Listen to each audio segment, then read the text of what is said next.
And welcome to another episode of the Concrete Logic Podcast. And today I have Dean Kraft with me with ISC Logic Industries. Dean was on episode 36, which was fairly popular. I was sharing with Dean before we hit record. We talked about glue water. You would like, why are people are so interested in glue water? Well, we're going to revisit that topic today. That's why Dean is here. So you guys will learn about that. But before we get started, as I've been doing the last few episodes, just wanted to remind folks how you can support. So there's a few ways that you can support the podcast. The first way is if today you hear something from Dean and you thought it was insightful or you learned something from it, please share the podcast with somebody that you think would get some value out of it. The second thing is if you go to the podcast website, concretelogicpodcast.com, on the bottom right-hand section of the homepage, there's a little microphone. Click on that microphone. You can leave me a voicemail. And if you could leave me a voicemail, just tell me what you think about the podcast, or if you have a topic or a guest suggestion, that would be great. You can always email me too, but I thought it'd be cool to hear people. The last way is back on the homepage in the upper right-hand corner, there's a donate button. And again, if you feel like you got something out of this episode or any of the episodes and you want to donate to the show, you click on that and you can donate any amount.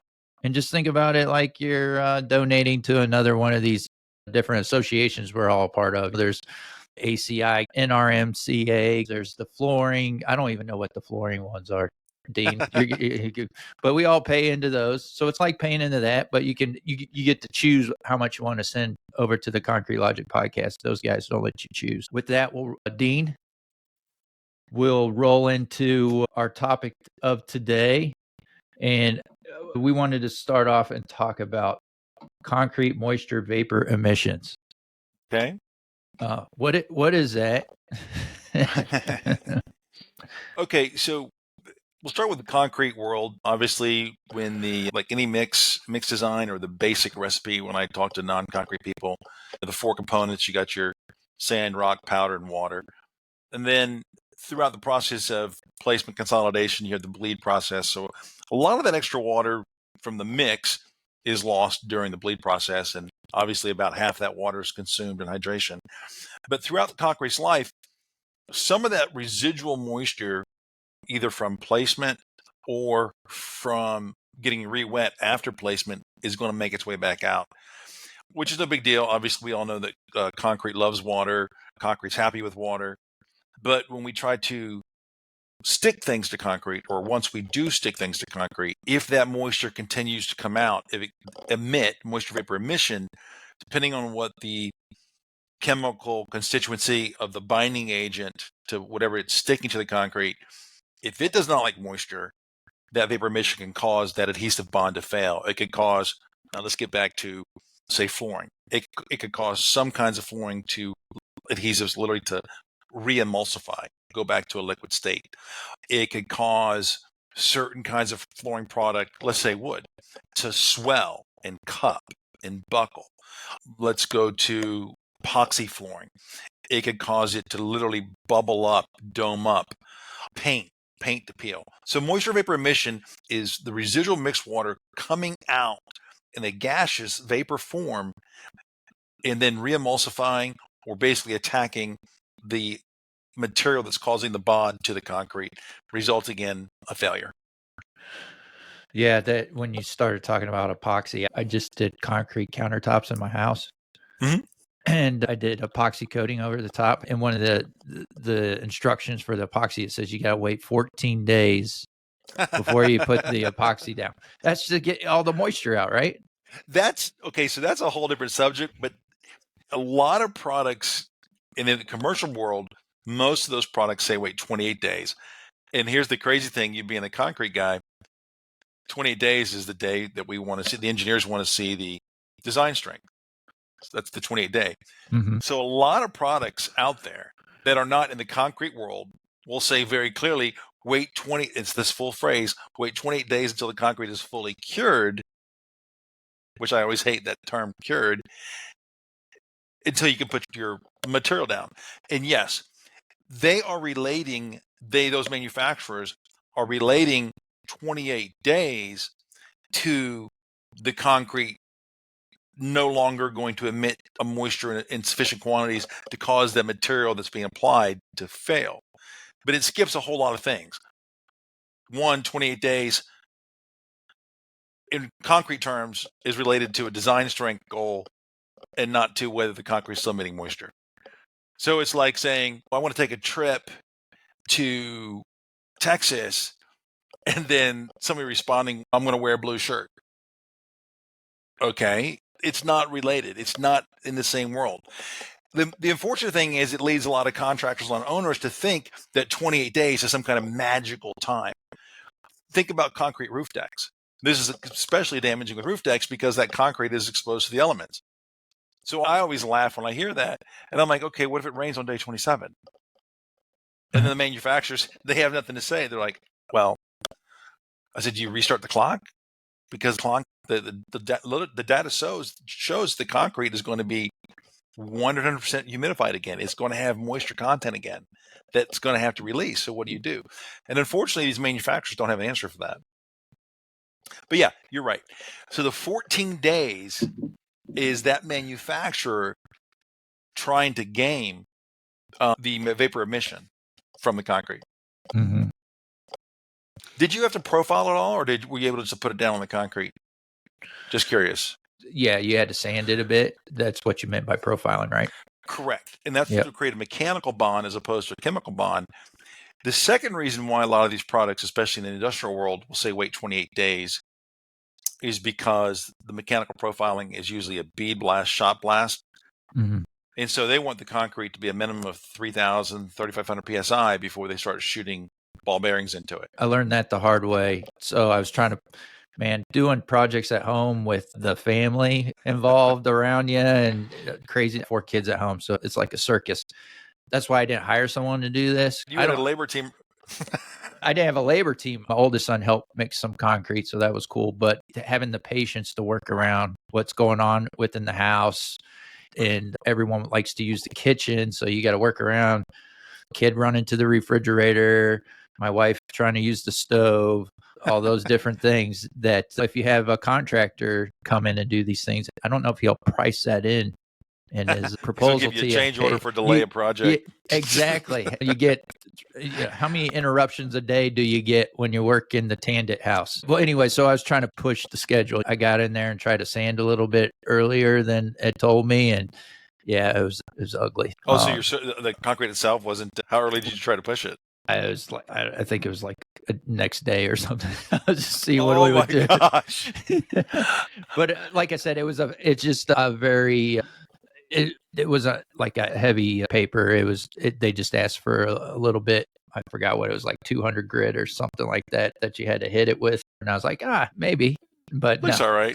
Nah. And then it starts taking off a lot more than you wanted to. Yeah. Then they're exposing aggregate and all this other stuff, and it's like, no. Well, it could be cool if that's what you're looking for. But yeah. So there you go. That's a perfect example, and maybe not a perfect example, but so if we're ever involved, we try to bring it back to the world of reality and say, well, 28 days is really a design strength from a structural engineer. They can start testing it 24 hours if they want, but there's usually a 3, 7, 14.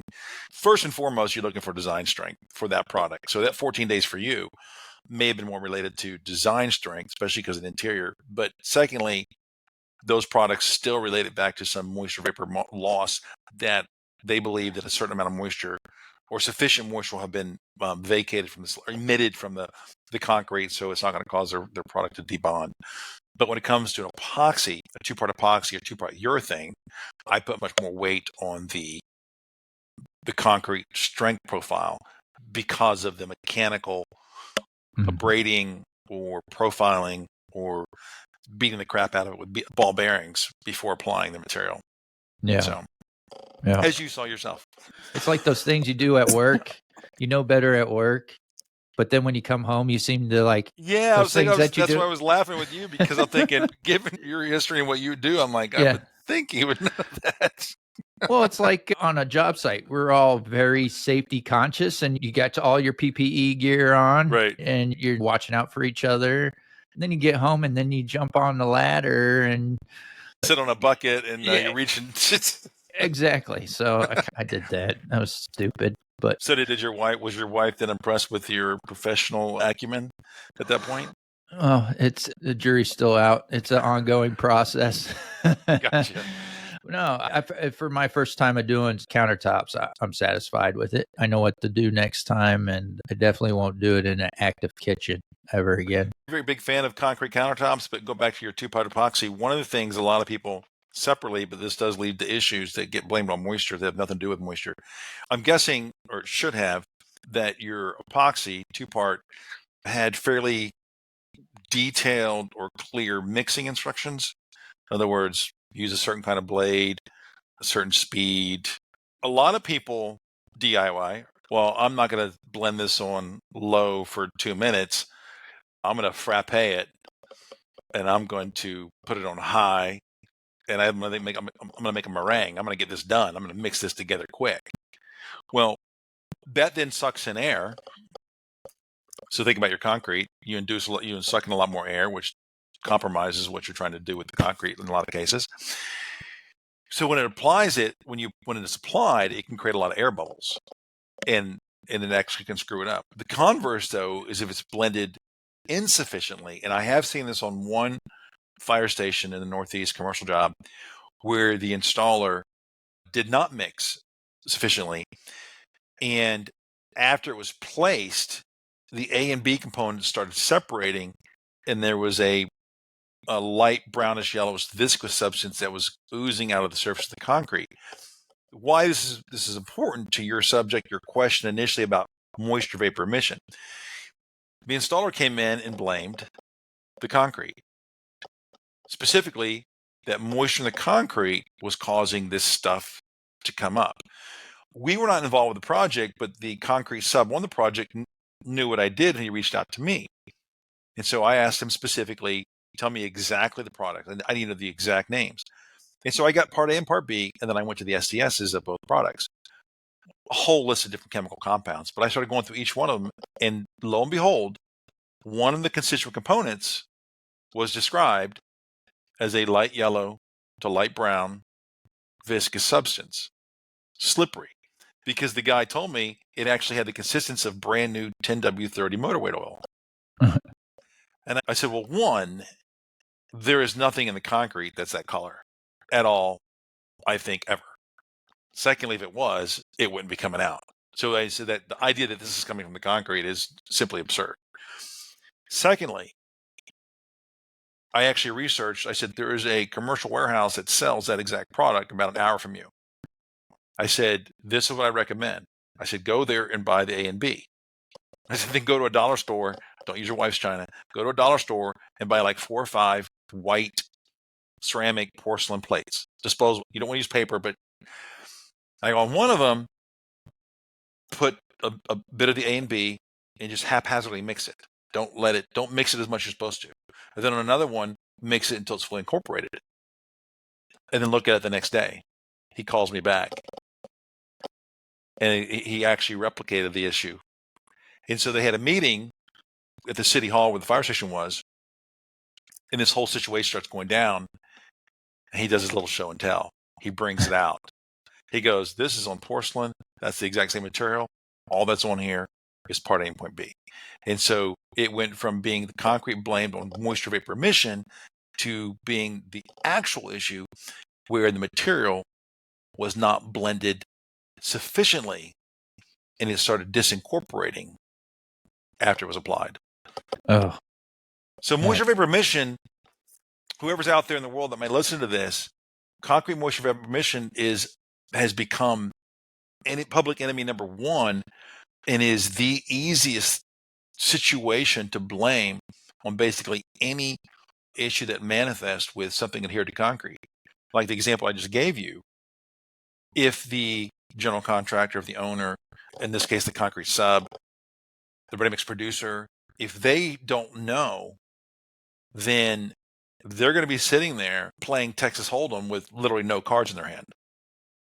And then the installer and their material supplier are going to have all the cards. So literally, they can say whatever it is they want.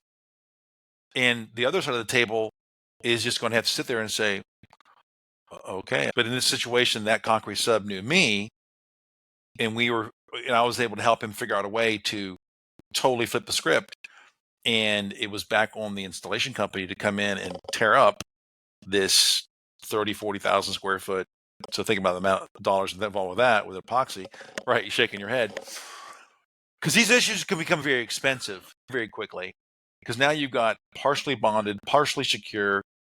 You've got a maintenance bays where you're having very heavy fire trucks parked, ambulances, and now all that has stuff to be ripped out, which is not easy to remove epoxy. So it can be relayed correctly. Because once it starts debonding like that, it's going to start tearing and opening up, and it's going to the whole floor is going to fail. So again, all that was going to be blamed on moisture vapor emission, only because those that actually had liability or perceived liability, owner, GC, concrete sub, did not know the product characteristics that was being applied after their job was already done. That's the other insidious thing. The ready mix producer and the concrete sub had done their job. They'd done their job well. And now somebody else has come in and done something. It starts to fail or an issue manifest. And then that later organization, later material has been able to readily, easily, immediately turn around and blame the concrete. And the culprit is moisture vapor emission. So moisture vapor emission is a real thing. It's just at a certain point, it's not a cause of an issue, right? Correct. And see, the reason why I say when we get involved is because the world that I've worked in for the past 15 years is to put something in the concrete to keep that moisture from coming out. So either when I get involved, it's either one of two ways. One, our product was not used and somebody wants to know what to do to help address the issue. Or secondly, where our product or product like ours was used, which was the case that I just told you in Connecticut, I think it was Connecticut, where the project is being told something by the flooring roofing side, and they're like, this does not make sense.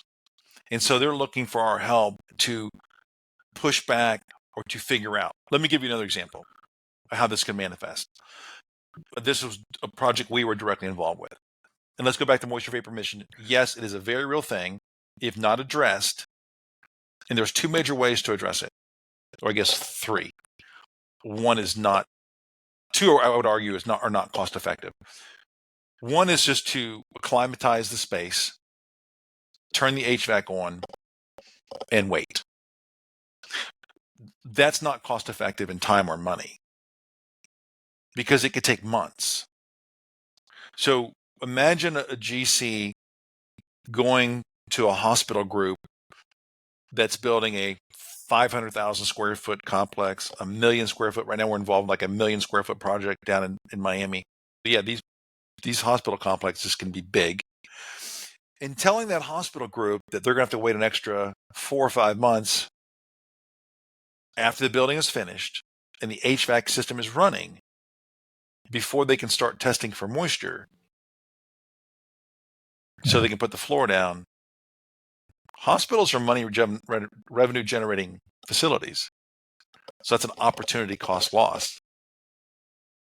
And so when you think about the value of a hospital space and what it can generate, we went to one symposium for design construction of hospital facilities.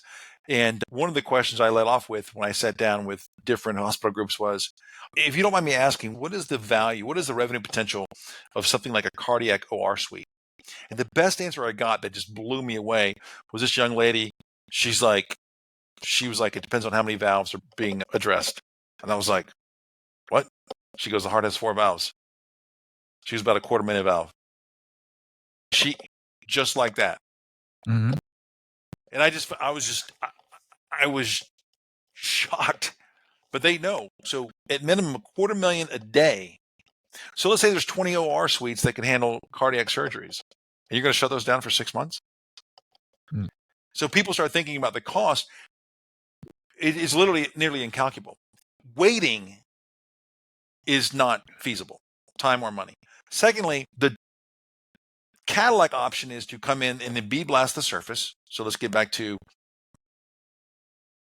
carbon emission and offset potential. Now you're coming in electricity and bead blasting and silica dust. Then you got a prime, 2-part epoxy, self-level, and that can run anywhere on a low end of maybe $5 a square foot to easily $8, $9, $10 a square foot.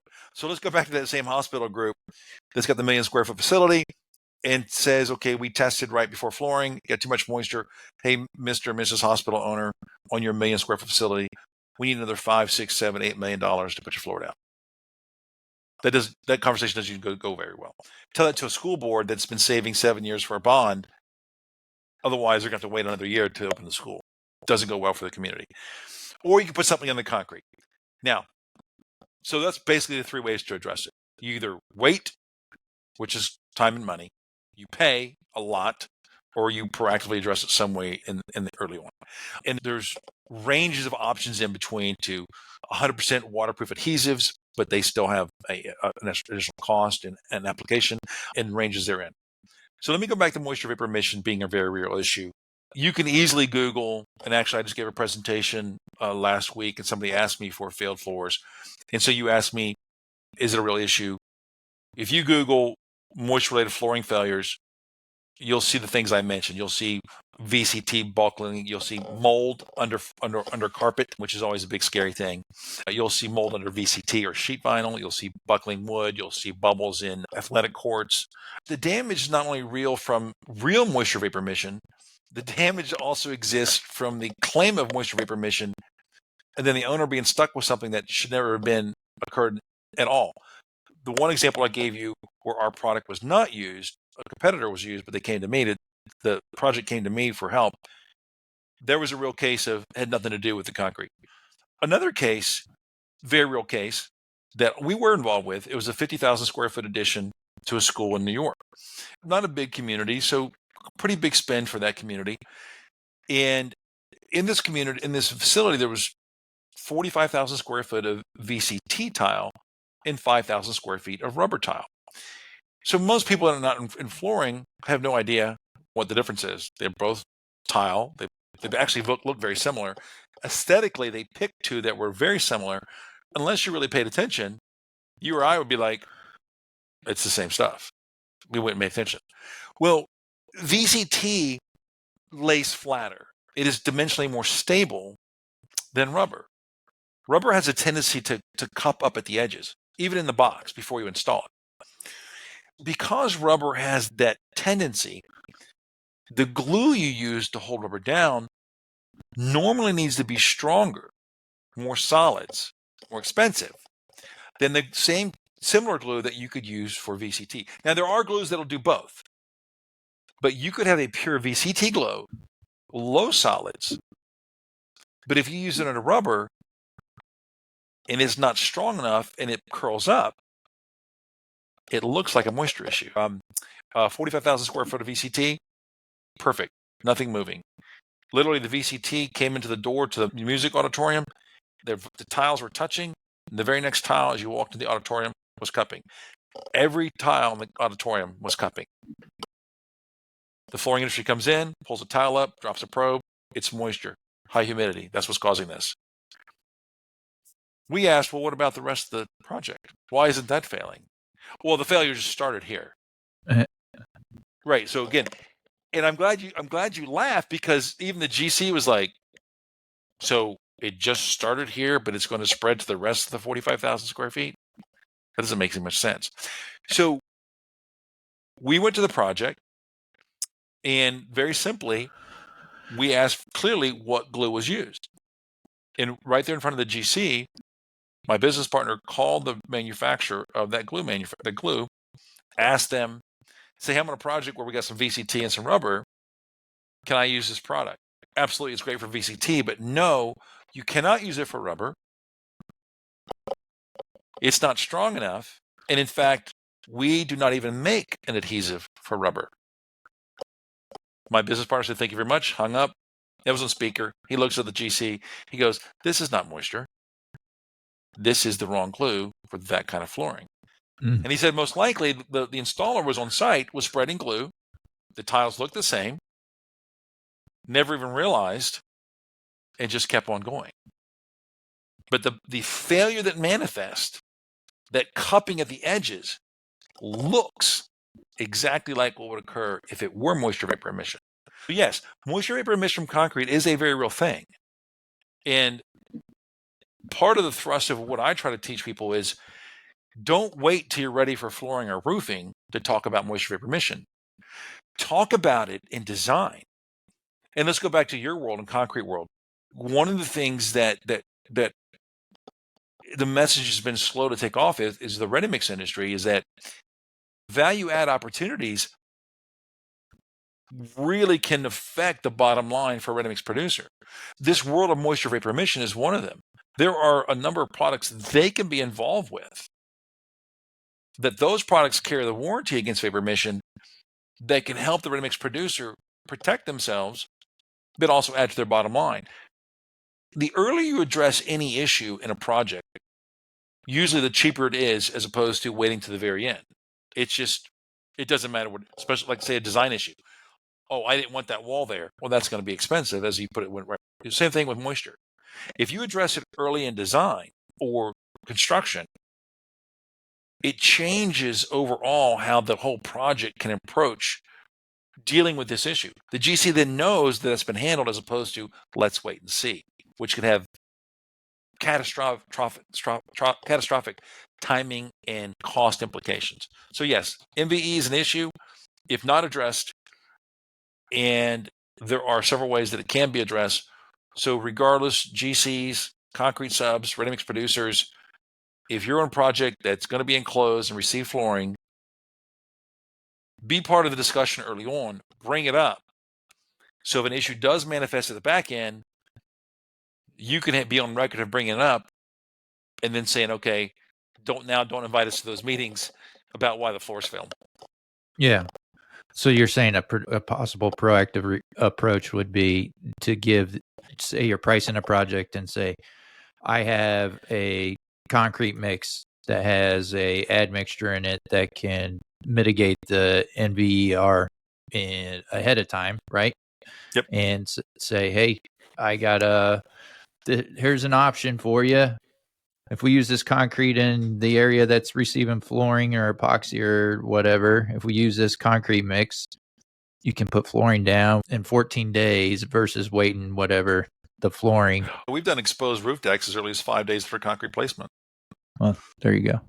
Yeah. Yeah. So actually, what you said was absolutely 100% correct. So I'm going to repeat it, because the one thing that I like to try to remind ready mix producers, this is no different than in hot weather. You providing your hot weather mix design with a line item for ice. I don't think producers give away the ice. Right? No, it's very expensive. So There we tell that's why we pour at 1 and 2 o'clock in the morning instead. Because a company like yours especially doesn't want to pay for the ice or That's nitrogen, or we're going to inject nitrogen into it. So that's a perfect example. Or let's go to cold weather. They have a line item on there. I can give you hot weather. I can give you hot water. I can give you an accelerator. Mm-hmm. So this thing with moisture vapor emission, I cannot stress enough. And liability comes up, but I want to touch on this for the producer. Like you said, here's a line item. Here's my mix for your interior slabs on ground. Here's my mix for your elevated slabs, whether it's slab on metal deck, whether it's structural lightweight, whether it's normal weight, whatever. To have a line on there, I kind of joke, is like saying, do you want to supersize that, or you want fries with that shake? Is like, do you want to be able to install your floor on time, or have a line item on there that says very clearly, here's the upcharge for a warranted flooring roofing mix. And then the producer's like, well, we don't want to take that liability on. I said, well, that's not the case. That warranty is covered by that admix that provides that product. But look at it this way. If they being whoever's buying the concrete from you, whether it's the sub or the GC, says no, and then later on down the road, a situation manifests where the moisture is not, the moisture readings are really high, and I'll give you an example of this, what I'm talking about here in a second. Then when those meetings occur about why they can't install their floor in time, you can politely decline to attend. And for anybody out there to think this doesn't occur, I'll give you an example. I will not mention firms. This was in Ohio, about a 300,000 square foot commercial office building, lightweight, and it was already like 5 months behind for flooring. So we talk about cost. Now, the organization that was moving into this building had office spaces all around the city anyway, so they couldn't move their people. And then I asked, when I present architects, I'm like, how much furniture is necessary for a 300,000 square foot building? What's the lead time?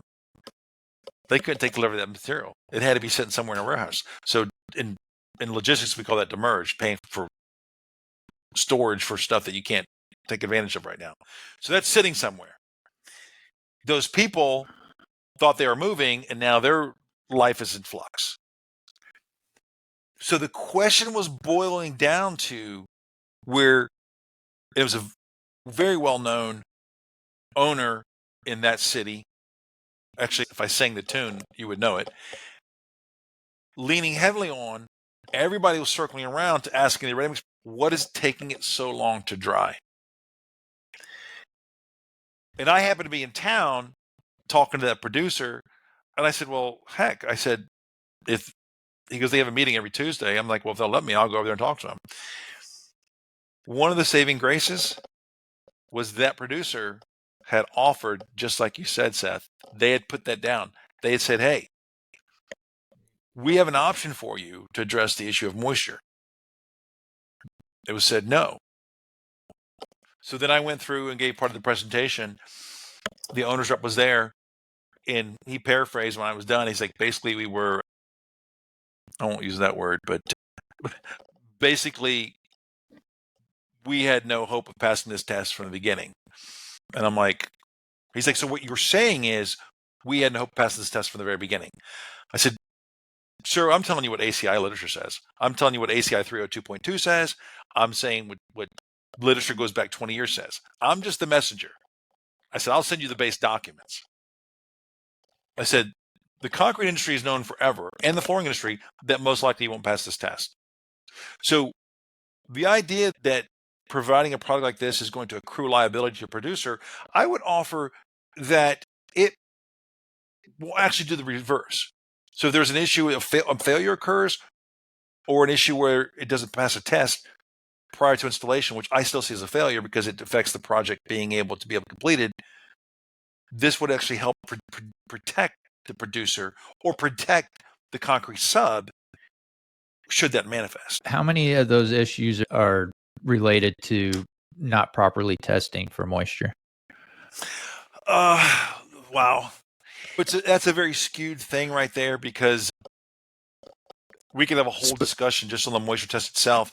And let me tell you, the main moisture test is called ASTM F2170. You're a smart guy. You deal in square footage. Think about a building that you've done. Give me a decent sized building that you've been on, square footage wise. 1,000,000 square feet. That's a lot. If you're out there, you can visualize the surface area, right? That's a lot, right? The standard says 3 for the first 1,000 square feet, and then 1,000 square feet after that. So in that 1,000,000 square foot, you're looking at 1,002 tests. Okay. The size of the test is less than the diameter of a quarter. What percentage of the surface area are 1,002 quarters going to cover of 1,000,000 square feet? Not much, like 0.000 something percent. The reason why I go through that is because the standard says very clearly the only area being tested is directly at that location. So 1 millimeter over is not tested. Secondly, the result is only valid for the point in time of the test. So as soon as your brain recognizes or registers that result, it's old. It's no longer valid. Third, and this is within ACI 302.2, the Concrete Society, so I guess Britain's ACI, going back as far as 2004, has established that the relative humidity of concrete is not related to the adhesion of resilient flooring. So here we have a test that's point in time, less than a diameter of a quarter per 1,000 square feet, not related to adhesion. So, and most likely not passable because of what the concrete is exposed to. It doesn't really start drying. This was also an ACI. This is an ACI article, Concrete International. This would have been in January 2012. There was a whole article. They did a longitudinal test of how long it takes concrete to dry. They tested for like 13 months in an exposed working warehouse, not HVAC, doors open in the daytime, closed at night. And they also did it shortly thereafter, 7 months in a completely enclosed space. And even with 7 months going of the RH probe in the concrete, it never got below the levels required for flooring. But then ACI 302.2 says it's the last wetting that starts the drying cycle. Well, in that 1 million square foot slab, when was the last wetting? Wasn't until it was enclosed. And even then, well, what about dew point? If that space didn't become acclimatized, it still went through some wetting cycles. So now the clock doesn't start until the HVAC is on and you're controlling the humidity. That's when the clock starts. So even if the test is done correctly, what relevance does it actually have to a successful flooring install? So for the past 20 years, not related to adhesion. And again, another subject we could discuss is warranties. Every product that requires these adhesion tests or requires these RH tests, in their warranties, they exclude moisture. So then what value then, even if you do the test correctly, does it have to the owner of shifting their liability? So it's a whole process thing. It's not just, and everybody wants to go back to the test. So if the test is done correctly, so what if it is? It's point in time, exact location. So unless the failure manifests right above that probe, which is highly unlikely, the simple answer is that area wasn't tested. Mm-hmm. So there you go. This is not like C39. This is not like C39 where people build 100-story skyscrapers based on the results of C39. This is not like that. So a lot of times the concrete world thinks about C39 as being an established, accepted test amongst other concrete tests. We got the air and slump and things like that. The moisture tests aren't like that. It's not the same kind of thing. There's no shift of liability. There's no requirement to perform from those tests themselves. And there's no warranty that then goes back up those results. I think the best way to do it is be proactive and address it ahead of time, which is a common discussion point on a lot of the topics we talk about, is getting ahead of it. If you're doing a job during cold weather, don't you guys have a cold weather plan? You submit all that stuff ahead of time. Well, there you go. So, if you're hot weather, well, curing should always be discussed, but anybody placing concrete that does not go through some kind of curing discussion almost daily because ambient conditions change, wind speed, evaporation rate, that doesn't go through that is probably looking for bad things to happen. Mm-hmm. Moisture is the exact same thing. So the concrete world needs to be having this discussion way up front like that and really benefit from this issue as opposed to leaving to other industries that then turn around and blame you anyway. I think making sure that folks are addressing this ahead of time and not being dependent on a moisture test. If you use the right approach or products or whatever, the moisture test sounds like it's shouldn't even be in a discussion. 100%. Right? That's the goal. Absolutely correct. Yep. So again, process change, you do a process change, a product change. If you address it correctly early enough, you can actually eliminate the entire need for the moisture test, totally changing the power of the GC to keep in charge. And so one of the things I've started talking about is how it changes project delivery. And I've had hospital GCs now tell me, so if we address this correctly, we can actually use this proactive approach of moisture as a competitive advantage to delivering our projects. That's how powerful this is. That's why the concrete world needs to be upfront and bring it to attention way early on, just like you guys do everything else. So if you heard that and you're interested in learning about that, you need to reach out to Dean. And Dean, what's the best way to get a hold of you? Well, I can give my phone number right now. You can call me, or I can give my email, or how do you want to do it? Oh, that's fine. Or I can just share it in Oh, the podcast please notes. share in podcast notes. Seth, please share my direct cell and email address. Would love to hear from anybody out there, and if we can assist, be glad to. Yep. And yeah, so we'll share that info on the podcast notes. And if you have a hard time getting a hold of Dean, reach out to me. I'll get a hold of Dean for you. But Dean, I appreciate you coming on the podcast again. I think this is something that's got to be discussed more Yeah, often. I love it. Thank you very much for having me back. I was tickled and very pleased and glad to be here. Yep, appreciate it. And folks, until next time, keep it concrete.